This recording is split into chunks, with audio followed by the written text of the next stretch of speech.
අයිබෝවන් මාධ්‍ය හමුවට පැමිණි සියලුම මාධ්‍යවේදීන් ඉතාමත් ආදරෙන් පිළිගන්නවා.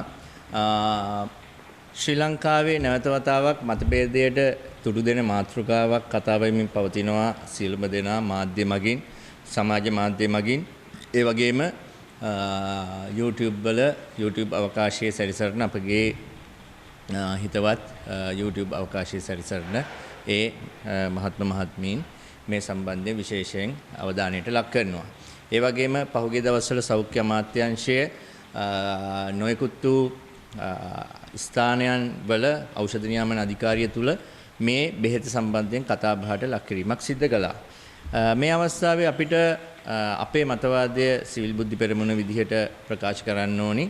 ඒ වගේම මතවාදය ප්‍රකාශ කිරීමේදී විශේෂයෙන් අපි අවධාරණය කරන්න ඕනි පහුගිය කාලයේදී විවිධ පාර්ශව අපරාධ පරීක්ෂණ දෙපාර්තමේන්තුවට පැමිණිලි සිද්ධ කරනවා.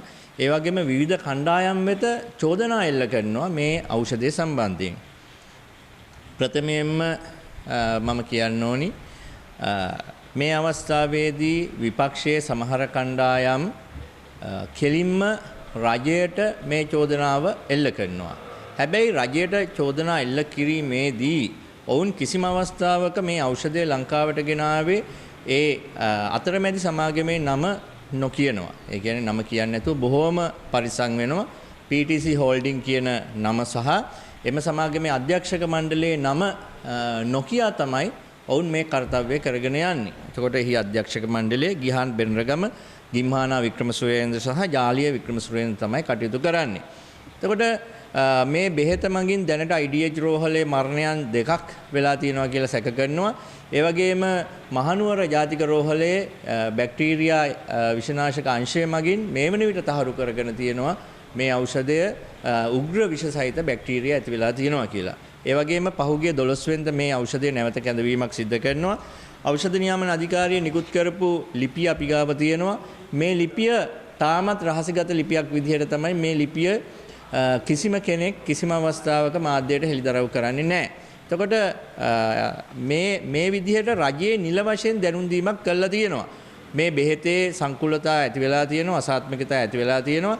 එහෙම අසාත්මිකතා ඇති වෙලා තියෙනවා නම්, සංකූලතා ඇති වෙලා තියෙනවා නම් මේ ඖෂධය ගෙනාපු ඒ අතරමැදි සමාගමට, එහෙම නැත්නම් ලංකාවේ නියෝජිතයාට කියනවා මේ ඖෂධය නැවත ඒ අදාළ පෞද්ගලික අංශයේ තැන් වලින් නැවත වතාවක් ඒ විකුණලා තියෙනවා. ඒක නැවත ලබා ගන්න කියලා. ඉතින් රජය මම හිතන්නේ රජය නිසි පරිදි වගකීම් ඉෂ්ට කරලා තියෙනවා. හැබැයි ඖෂධ නියාමන අධිකාරිය නිසි පරිදි මේ වගකීම් ඉෂ්ට කළේ නැහැ කියලා මම නැවත වතාවක් කියනවා. ඒකට හේතුව තමයි මේ ඖෂධ කාණ්ඩයන් බොහෝ වාරයක් තිස්සේ මේ ඖෂධ කාණ්ඩයන් ඉදිරිපත් කිරීමේදී මේක රිජෙක්ට් වෙලා තියෙනවා. ඒක සායනික පරීක්ෂාවලදී ප්‍රතික්ෂේප වීම වෙලා තියෙනවා. withdrawal කරන්න කියලා තියෙනවා, withheld කරන්න කියලා කියනවා. ඒ කියන්නේ සම්පූර්ණයෙන් භාවිතයෙන් අයින් කරන්න කියලා තියෙනවා. සමහර වෙලාවට ඒ කාණ්ඩය විතරක් නතර කරලා දාන්න කියලා තියෙනවා. ඉතින් මම අහන්නේ මේ විදිහට දිගින් දිගටම පහුගිය අවුරුදු දෙක පුරාවට මේ ඖෂධ කාණ්ඩ සම්බන්ධයෙන් අපි කතා කළා. අපි කතා කළාට එකපාරක් මේ ඖෂධය රිජෙක්ට් වුණා නම්, එකපාරක් මේ කාණ්ඩයේ යම්කිසි ගැටලුවක් ඇති වෙලා තියෙනවා නම් නැවත වතාවක් ඖෂධ නියාමන අධිකාරිය මේ බෙහෙත ලබා ගැනීම සඳහා අවසර ලබා දෙනවා. මේ වගේ 20-30 ගුණයක් රිජෙක්ට් වෙලා තියෙද්දී අවසර ලබා දුන්න ඖෂධයක් තමයි මේ ඔන්ඩන්සිට්‍රෝන් කියලා කියන්නේ. එතකොට අවසානයේදී මේකේ දැන් මේගොල්ලෝ ලිපියක් නිකුත් කරනවා මාන් ෆාමසිටිකල් ආයතනයට, ඉන්දියාවේ මාන් ෆාමසිටිකල් ආයතනයට. මේ ලිපියේ තියෙනවා ඉන්ජෙක්ෂන් වර්ග ගණනාවක්, ඉන්ජෙක්ෂන් වර්ග 10ක් පමණ තහනම් කරනවා. දැන් මේ මාන් ෆාමසිටිකල් ආයතනයේ ඉන්ජෙක්ෂන් විතරයි තහනම් කරලා තියෙන්නේ. එතකොට මේකේ නිෂ්පාදනය වෙන අනිත් බෙහෙත් ද්‍රව්‍ය තහනම් කිරීමක් තාම කළා නැහැ. එතකොට අපිට පැහැදිලිවම පේනවා මිනිස්සු මැරෙන එන්නතක් නිෂ්පාදනය කළා තියෙනම් මේ නිෂ්පාදන ආයතනය සම්බන්ධයෙන් යම්කිසි ගැටලුවක් ඇති වෙලා තියෙනවා. මේ IP කියන ලේබල් එහෙම නැත්නම් ඉන්දියන් ෆාමකෝපියා හරහා ඉන්දියාවෙන් ලංකාවට ගෙනෙන ඖෂධවල මම හිතන්නේ මේ රජය යම්කිසි ගිවිසුම්ගත වෙලා තියෙනවා මේවා ඖෂධ නියාමන අධිකාරිය හරහා බෙදා හැරීමට. හැබැයි BP වශයෙන් හඳුන්වන බ්‍රිටිෂ් ෆාමකෝපියා වලින් මේ වෙනකන් අපිට හිතා ගන්න තාම අපිට නිවැරදි විදිහට ඒ ඖෂධයක් සංකූලතා ඇති වුණා කියලා නිවැරදි විස්තරයක් තාම අපිට දරුණු ලෙස වාර්තා වෙලා නැහැ. එහෙමනම් මේ ඉන්දියන් IP සම්බන්ධයෙන් මේ දේශීය නියෝජිතයන් මීට වඩා කාර්යක්ෂමව කටයුතු කරන්න ඕනි කියන මතය සිවිල් ක්‍රියාකාරිකයන් විදිහට අප තුල තියෙනවා. ඉතින් රජයටත් වඩා මේකේ වගකීම ගන්න ඕනි පෞද්ගලික අංශයෙන් මේ ඖෂධය ගෙන්වන කණ්ඩායම. එතකොට මම අහනවා අපි දැන් හිතමු උදාහරණයක් විදිහට පාලමක් හදනවා. රජයේ කොන්ත්‍රාත් එකක් දෙනවා පාලම හදන්න. එතකොට පාලම නිවැරදිව හදන්න නැතුව පාලම කඩන් වැටෙනවා. එතකොට මම අහන්නේ මුලින්ම වගකීම ගන්න ඕනේ රජයේද එහෙම නැත්නම් පාලම හදපු කොන්ත්‍රාත්කරුද? පැහැදිලිවම පාලම හදපු කොන්ත්‍රාත්කරු මේ වගකීම බාර අරගෙන නැවත වතාවක් රජය වැළකෙන්න ඕනි ඔහුට කොන්ත්‍රාත් ලබා දීම. ඉතින් මම මේ අවස්ථාවේදී කියා සිටින්නේ මේ මාන් ෆාමසිටිකල් හරහා බෙහෙත් ගෙනීමේ මගඩියේ ඉන්න ශ්‍රී ලංකා කොන්ත්‍රාත්කරු තමයි PTC මෙඩිසින් කියන PCT ෆාමසිටිකල් කියන ආයතනය. එහෙමනම් කරුණාකර ඖෂධ නියාමන අධිකාරිය මේ PTC කියන ආයතනයට ලබා දීලා තියෙන බලපත්‍රය නතර කරන්න. ඒක මේ වෙනකන් වෙලා නැහැ.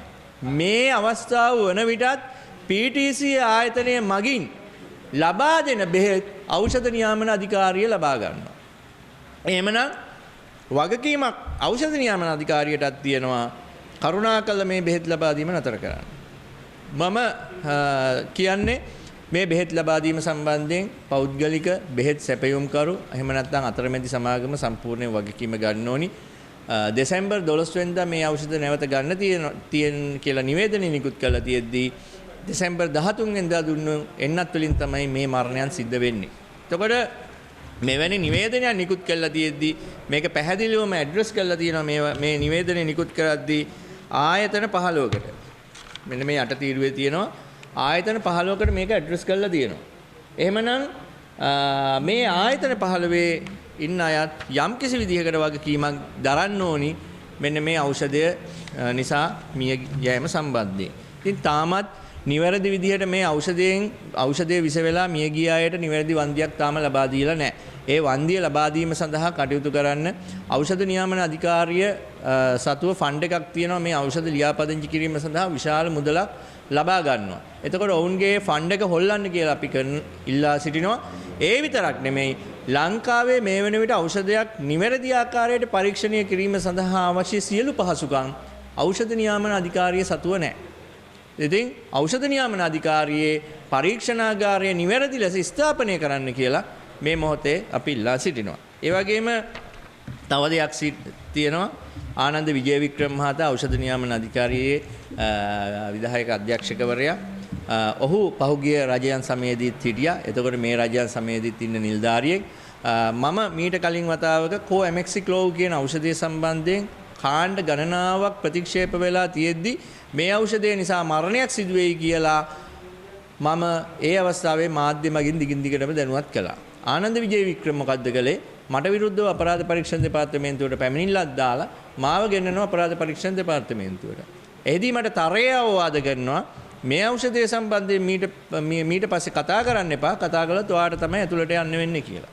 ඉතින් එදා දවසේදී මාස 6කට 7කට කලින් මම කියපු දේ ඖෂධ නියාමන අධිකාරිය ඇහුවනම් අද ගිය සතියේ කෝඇමෙක්සික්ලෝව් ඖෂධය නිසා ජාතික රෝහලේ නැවතත් මරණයක් වාර්තා වෙලා තියෙනවා. ඊටාම ආසන්නේ මේ දවස් කීපයකට කලින්.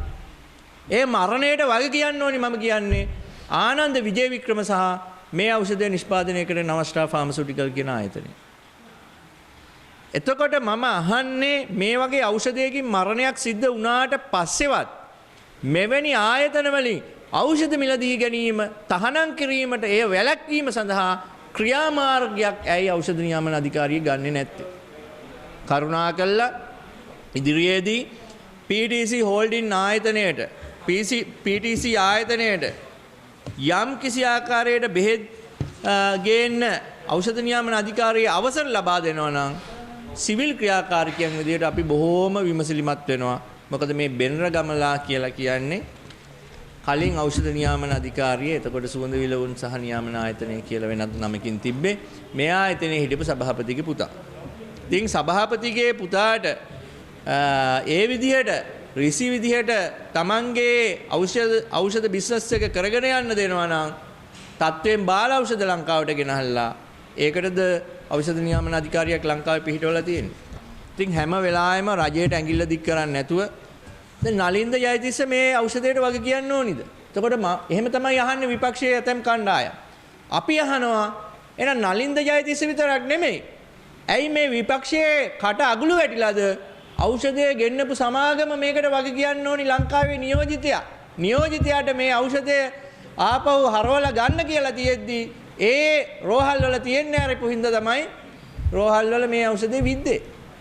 එතකොට මම අහන්නේ ඒගොල්ලෝ සියඹලා ගෙනහල්ලාම නැද්ද? මේ සම්බන්ධයෙන් විවිධ දුරාචාර මත යනවා කරුණාකරලා සැලකිලිමත් වෙන්න. ඒ වගේම දැන් මේ බෙහෙත විදලා මැරිච්ච අයගේ ඥාතීන් දන්නේ නැහැ මේ බෙහෙත විදලා නිවැරදි ආකාරයට කාගෙන්ද මේ ඒ Tamanට වෙච්චි අලාභය එහෙම නැත්නම් මේ වන්දිය ගන්න කියලා. මේ වන්දිය අනිවාර්යෙන් ලබා දෙන්න ඕනි ඒ ඖෂධ සමාගමත්. මාන් ෆාමසිටිකල් එකෙන් ගෙනාව නම් ඉන්දියාවේ ඒ මාන් ෆාමසිටිකල් ආයතනයේ මේ වන්දිය ලබා දෙන්න ඕනි. ඒ වන්දිය ලබා දීම සඳහා කටයුතු කරන්න ඕනි කවුද? බිස්නස් එකේදී ලංකාවේ නියෝජිතයා විදියට PTC මෙඩිකල් කටයුතු කළා නම් බෙරරගමල කටයුතු කළා නම් බෙරරගමට මේ කියන්නේ කරුණාකරලා මේ මැරිච්ච ජීවිතවලට සාධාරණ වන්දියක් ලබා දීමේ වගකීම බෙනරගම සතුයි. එහෙම නැතුව මේ සෞඛ්‍ය අමාත්‍යාංශවත් අමාත්‍යවරයාටවත් මේ වගකීම තනියෙන් බාර දෙන්න යන්න එපා. මේ හොඳ මාෆියාකාරීන්ගේ නම් ටික පැහැදිලිව එලි කළා පැහැදිලිව විපක්ෂය මේ සඳහා කටයුතු කරන්න කියන එකත් මා ඉල්ලා සිටිනවා.